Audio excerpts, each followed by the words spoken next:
Radio Clédou, c'est tout un monde entre vos oreilles. Radio Clédou, le journal avec Sotelma Malitaire. Exactement 13 heures dans ce beau studio, Djelibaba Sissoko, le journal avec Arunaba, le jeune Arunaba. Aruna, bonjour. Bonjour les démons de minuit, bienvenue à tous dans cette deuxième édition des Clédou Info. Les centres de radiothérapie de l'hôpital du Mali ne fonctionnent plus, les machines sont aux arrêts. On en saura plus avec les directeurs de l'institution hospitalière joint par Fanta Diakité.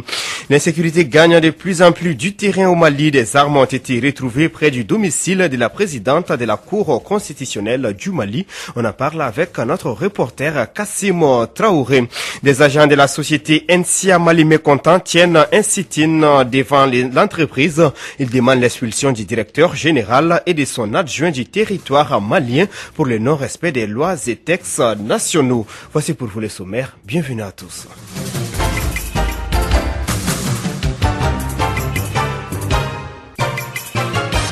Merci de rester pour cette édition d'information des Clédou Actualité. Les centres de radiothérapie de l'hôpital du Mali en panne. C'est un centre de traitement des pathologies cancéreuses qui a démarré ses activités en avril 2014.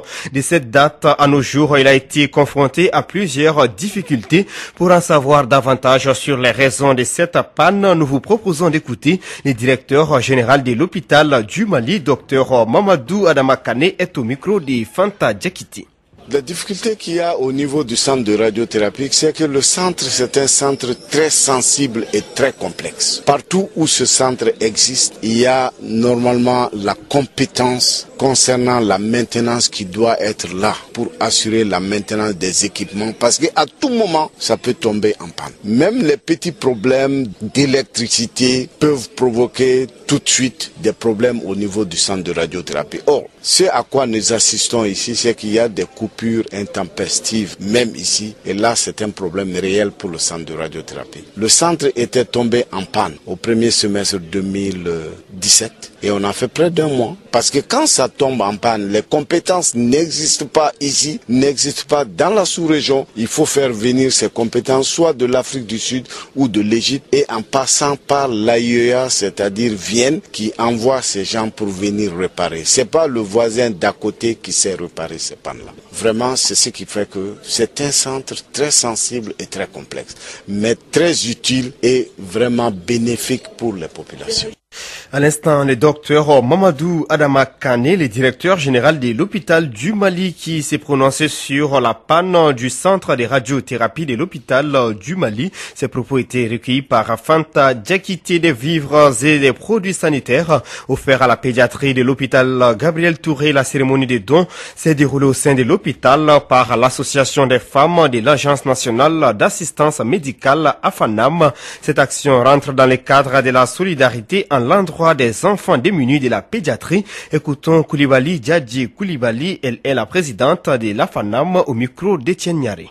Le cadre de l'entraide et de la solidarité, comme on est une structure qui est là pour la cause des démunis, les indigents, les plus pauvres des pauvres, nous faisons leur prise en charge médicale. Nous nous sommes dit que pourquoi nous femmes, on ne peut pas apporter notre pierre à l'édifice, raison pour laquelle on s'est regroupé en association et dans le cadre de la réalisation des activités de cette association rentre la remise de dons aux enfants de la pédiatrie de l'hôpital Gabriel Touré. Bon, officiellement, sinon officieusement, il y a de cela 3 ans, nous donnons des vivres, du sucre et du petit mil pendant le mois de Ramadan aux démunis et pendant le mois de Tabaski, pendant le jour même de la Tabaski, nous leur donnons de la viande. En tout cas, nous, on est là pour la cause des démunis, les plus pauvres des pauvres. Donc, tous les aides sont les bienvenus. En fait, c'est une cause noble et nous exhortons les gens à aller vers ça.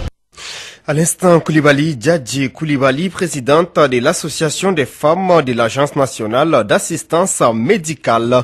Deuxième jour de la semaine mondiale de l'allaitement maternel. Elle a été lancée hier mardi à Sanakoroba, dans la région de Koulikoro, à l'occasion de la 25e édition de la journée mondiale de l'allaitement maternel. Le thème s'intitule « Soutenir l'allaitement maternel ensemble ».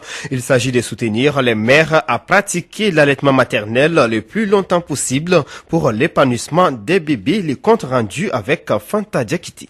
Cette 25e édition met l'accent sur le soutien et la pérennisation de l'allaitement maternel exclusif. Selon l'enquête démographique et de santé EDS5, au Mali, 97% des enfants sont allaités, mais seulement 33% sont allaités exclusivement jusqu'à 6 mois. Cela engendre une augmentation du taux de malnutrition qui touche un enfant sur 4. Lucia Elmi, représentante de l'UNICEF au Mali. Les avantages de l'allaitement maternel exclusif pendant les premiers 6 mois ne sont plus à démontrer. D'abord, d'un point de vue affectif, l'allaitement contribue à un rapprochement affectif entre les mères et son enfant. Deuxièmement, dans un point de vue nutritif, le lait maternel est un aliment complet pour la nourrisson et couvre tous les besoins des bébés pendant les premiers 6 mois. Il favorise la croissance et le développement. Ainsi, le choix de la commune rurale de Sanakoroba dans la région de Koulikoro n'est pas fortuit. Là-bas, 55,4% des enfants sont allaités dans la première heure de leur naissance. Cependant, la plupart des mères ne poursuivent pas l'allaitement jusqu'à 2 ans. Professeur Samba Ousmane Sow, ministre de la Santé et de l'Hygiène publique. La proportion de nouveau-nés mis au sein dans les 30 minutes après l'accouchement est de 98,9%, presque 100% à Sanakoroba. Et le slogan vous demande de pérenniser cela. Et 40,7% des enfants de 6 à 11 mois ont été allaités exclusivement au sein de la naissance à 6 mois, selon le système local d'information. Le problème ici, près de 100% des mamans commencent à allaiter 30 minutes après la naissance, mais elles se découragent. Et vous voyez, c'est 40,7% entre 6 à 11 mois qui arrêtent l'allaitement avant 6 mois. Ça, c'est triste. Le lancement de cette semaine mondiale de l'allaitement maternel a été l'occasion pour le département de la santé à faire un geste symbolique à chacune des 23 femmes allaitantes et leur groupe de soutien.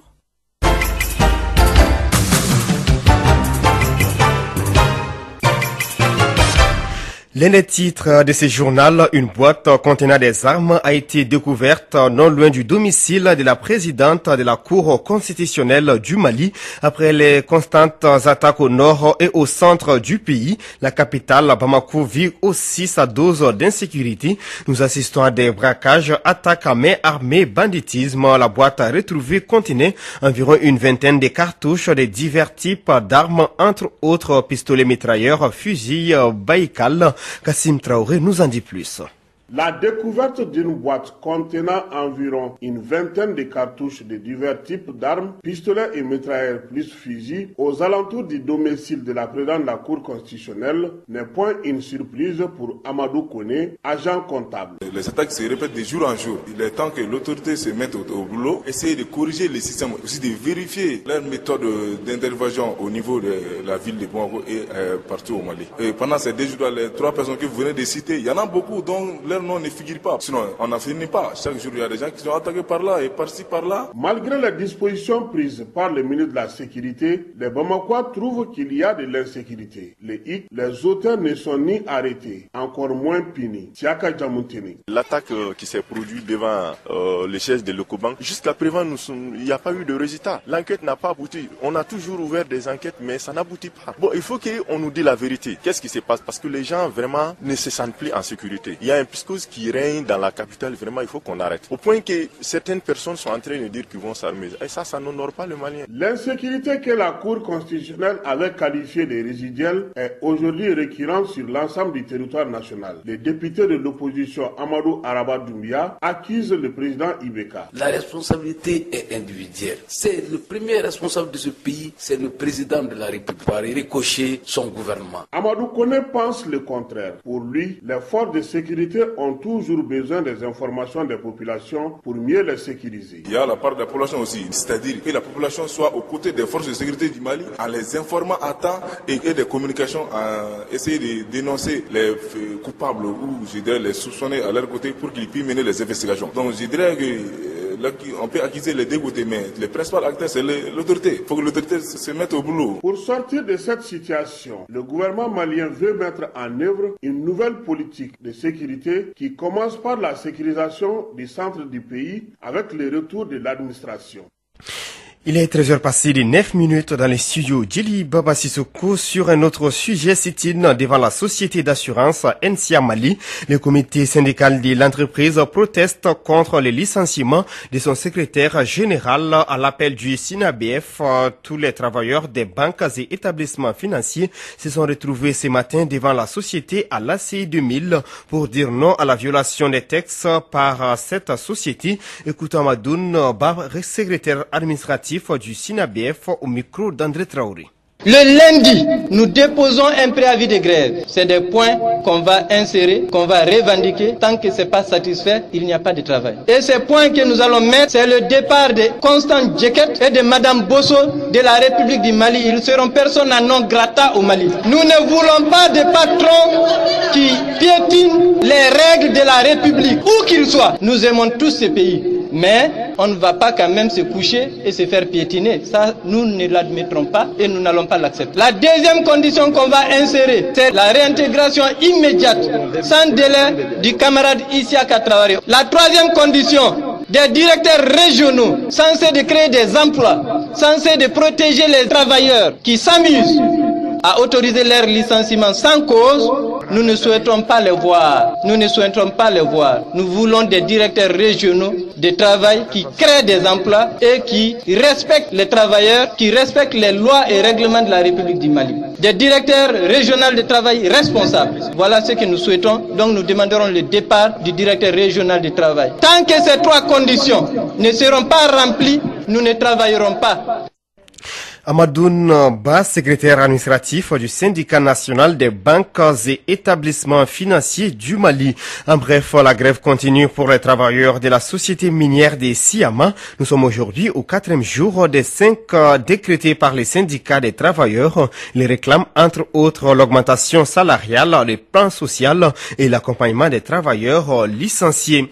La colère monte au sein du collectif des candidats au recrutement à l'INPS dans cette affaire qui fait couler beaucoup d'encre. Chaque jour apporte son lot de révélations et l'impatience commence à gagner les recalés. Les membres du collectif demandent aux autorités l'annulation pure et simple de la procédure de recrutement à l'Institut national des prévoyances sociales car entaché selon eux d'irrégularité à tous les niveaux. Écoutons Mamadou Kone, le président du collectif des candidats au recrutement à l'INPS. Au niveau de l'Assemblée nationale, il y a Honorable Djarasouba, il y a aussi également Monsieur Mohamed Sidibé, un élu de Yanfolila, qui fait partie de la commission des finances de l'Assemblée nationale, qui a eu à recommander plus d'une trentaine de personnes dans ce recrutement. Il y a eu également des gens qui ont eu à être recrutés moyennant, c'est-à-dire un véhicule de marque A26. Nous avons également la preuve par rapport à beaucoup de fonctionnaires qui ont été recrutés. Dans une même famille, il y a 4 personnes dans une même famille qui sont recrutées autour de ce recrutement. Nous avons également le sous-directeur d'un centre de l'Institut national de prévoyance sociale, dont son épouse et son enfant, qui ont été tous recrutés autour de ce recrutement. Le népotisme a atteint son sommet aujourd'hui au Mali. Nous allons nous battre, nous au niveau du collectif, nous allons nous battre avec tous les moyens pour que ce recrutement puisse être annulé. Même malgré tout, les gens en train de suivre la formation au niveau de l'Institut national de prévoyance sociale. Nous avons la preuve par rapport à ça. Et personne ne connaît exactement le nombre exact des gens qui ont été recrutés. Même les syndicats au niveau de l'Institut national de prévoyance sociale ne peuvent pas donner le nom. Même le DG ou le DGA n'a pas parlé du nombre exact des gens qui ont été recrutés autour de ce recrutement. Et nous savons aujourd'hui qu'il y a eu des gens qui ont été recrutés, des gens d'un certain âge qui dépassent même 40 ans aujourd'hui. Des gens également avec des faux diplômes qui ont été recrutés à ce recrutement. À l'instant, Mahamadou Kone, le président du collectif des candidats au recrutement à l'INPS. De plus en plus, les voix s'élèvent pour demander la libération de Tamba Doucouré, ce jeune opérateur économique de la région de Tombouctou qui est en prison depuis bientôt 2 mois en cause de l'effondrement d'une partie d'un bâtiment public dont sa société exécutait les travaux.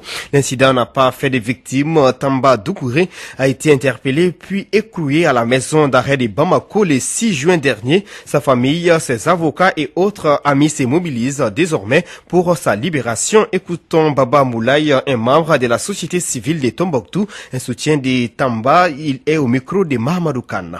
Nous avons fait le déplacement de Tombouctou à Bamako pour rencontrer les ressortissants de Tombouctou et la presse pour mobiliser les bonnes volontés autour de la personne de M. Tamba Doucouré, qui est vraiment une personnalité très importante pour la commune de Tombouctou. Au vu de tous les services qu'il a rendus à cette commune pendant l'occupation et jusqu'à aujourd'hui, nous avons le devoir d'être auprès de lui pendant ces moments difficiles qu'il est en train de vivre, parce qu'il est incarcéré depuis le 6 juin pour une petite faute de construction, nous pouvons dire, parce qu'il était en train d'exécuter un immeuble pour, je ne sais pas, l'État. Un pan de cet immeuble s'est effondré, et voilà, que l'immeuble qu'il n'a même pas livré, et voilà, il se retrouve en prison. Nous ne rentrerons pas dans ce carcan juridique parce qu'on ne maîtrise pas. Ce que nous maîtrisons, c'est la conscience des populations. Nous pouvons mobiliser les populations pour sa cause. Donc aujourd'hui, nous demandons simplement qu'il soit libéré, parce que la façon dont il a été incarcéré, c'est pas une façon honorable. Ça n'a pas été fait dans les manières. À l'instant, Baba Moulaye, un membre de la société civile de Tombouctou, un soutien de Tamba, un jeune opérateur économique de la 6e région du Mali. Sans transition, vous le savez déjà, les 8e Jeux de la francophonie ont pris fin dimanche à Abidjan. Les Mali obtiennent 8 médailles, dont une en or, 2 en argent et 5 en bronze. Au classement général, les Mali s'emparent de la 14e place, une première depuis le début de ces Jeux lancés en 1989. Kassim Traoré revient sur la participation malienne au 8e Jeux de la francophonie Abidjan 2017. Du 21 au 30 juillet 2017, la Côte d'Ivoire a abrité le 8e Jeu de la francophonie Abidjan 2017. Parmi les 33 délégations participantes figurait le Mali, qui pour la première fois réalise sa meilleure participation aux Jeux de la francophonie en récoltant 8 médailles. Amadou Djaradi Yalkoué, chef de la délégation malienne. Le bilan de la participation du Mali sur le plan culturel et sur le plan sportif est satisfaisant. Bilan satisfaisant parce que nous repartons au Mali avec 8 médailles. Nous étions inscrits sur 16 disciplines culturelles et sportives. Il y avait une discipline culturelle. Maria Maïga n'a pas pu faire le déplacement pour la peinture. Donc si on regarde cet aspect, donc on est inscrit 15 disciplines pour 8 médailles. Je pense que c'est un bilan satisfaisant. Sur les 16 disciplines, il y avait les artistes qui ont été butés à des problèmes de préparation. La troupe Nama, qui était en compétition des marionnettes géantes, a eu des difficultés lors de sa préparation. Malgré tout, elle a décroché la médaille bronze. Yacouba Magasuba, responsable des marionnettes géantes. On n'a rien eu comme l'aide au niveau du gouvernement pour notre préparation. J'ai rien eu, même la visite de l'État, j'ai pas eu personne pour aller me visiter, sauf des amis. Et il vient, il dit Yacouba, faire comme ça, faire comme ça. À travers ça, j'ai amélioré ce qu'on vient de présenter. Bon, on n'a rien eu. On n'a pas eu, vraiment, moi quand même, Yacouba, j'ai rien eu comme l'accompagnement. Les disciplines culturelles n'ont pas eu de chance à Abidjan, car les œuvres artistiques du Mali, en photo, dessins et sculptures, étaient introuvables. C'était mitigé du côté des sportifs. Les basketteuses et les footballeurs ont eu des fortunes diverses en début de compétition. Les athlètes maliens sont entrés dans la danse le 3e jour de la compétition. Chérif Dja, venu fraîchement de la France, a eu son médaille en bronze en triple saut. Kenefine Traoré décroche l'argent au javelot, l'unique médaille d'or du Mali est à l'actif de Djenabou Danté aux 400 mètres féminins. Je suis très contente et fière du Mali et de mon coach depuis la France, François Pépé. La différence a été qu'aujourd'hui, j'ai essayé de corriger un peu ma technique de course, ce qui a fait que je ne suis pas parti très vite parce qu'il fallait corriger ma technique de course, notamment les bras et la tête. et le pied. Je dédie cette médaille à tous les Maliens pour la paix au Mali. Les basketteuses maliennes ont eu un parcours en dents de scie. C'est ainsi qu'elles tombent en quart de finale face au Québec 80-60. Maman Sako a honoré le Mali avec une médaille en bronze. Même chose en judo où Ousmane Diallo-Dit Dougoutigui dans la catégorie de moins de 100 kg a enlevé la bronze. En cyclisme, lutte traditionnelle tout comme en conte, le Mali n'a pas eu de médaille. L'oiseau compteur Salif Berté a perdu ses plumes dans la salle Nyangoro Porquet du Palais de la Culture d'Abidjan. À 3 jours de la fin des Jeux, seuls les cadets maliens étaient en compétition. Eux aussi ont perdu contre la Côte d'Ivoire en demi-finale 2-1 avant de battre le Congo pour être sur le podium. Jonas Komlan, entraîneur des cadets maliens. D'abord, c'est un bilan de joie, vraiment, parce que être sur le podium aujourd'hui, avec ces jeunes de 17 ans qui sont sur le podium d'une compétition de U23, donc c'est une satisfaction de fierté. Là, la finale, si on a la 3e place, les médailles de la bronze, donc je pense que c'est une bonne chose aussi vraiment pour le football malien, parce qu'on a la Coupe du Monde dans 2 mois. Le Mali au 8e jeu de la francophonie, c'est une mauvaise préparation et une bonne participation, avec des erreurs à corriger. Amadou Djaradi Yalkoué, chef de la délégation malienne. Nous avons relevé quelques difficultés, des difficultés liées aux aspects financiers pour la prise en charge de certains équipements, parce que nous avons remarqué que la plupart des délégations avaient plusieurs équipements, notamment les survêtements qu'on appelle les tenues de détente, des sacs individuels et d'autres gadgets avec les couleurs du pays. C'est vrai qu'au niveau du ministère des Sports, nous avons proposé, mais compte tenu des difficultés au niveau du ministère des Finances à l'arbitrage, je pense que ces aspects n'ont pas été retenus. Le Mali, c'est aussi le déplacement de Bamako à Abidjan par la route. C'est pourquoi les médaillés en athlétisme qui sont venus à leurs propres frais par avion exigent le remboursement de leurs billets d'avion. La Côte d'Ivoire a reçu l'organisation des Jeux de la francophonie. Au classement général cumulé des médailles par pays après les différentes compétitions, c'est la France qui vient en tête avec 22 or. Elle est suivie du Maroc qui a enregistré 13. Le Canada se classe 3e. Le Sénégal et la Côte d'Ivoire occupent la 4e et la 5e place. Quant au Mali, il a été classé 14e sur 33 pays. Et c'est pour la première fois que le Mali enregistre autant de médailles en une seule participation. Sans oublier aussi que c'est la première fois qu'un athlète malien décroche une médaille d'or lors des Jeux de la francophonie.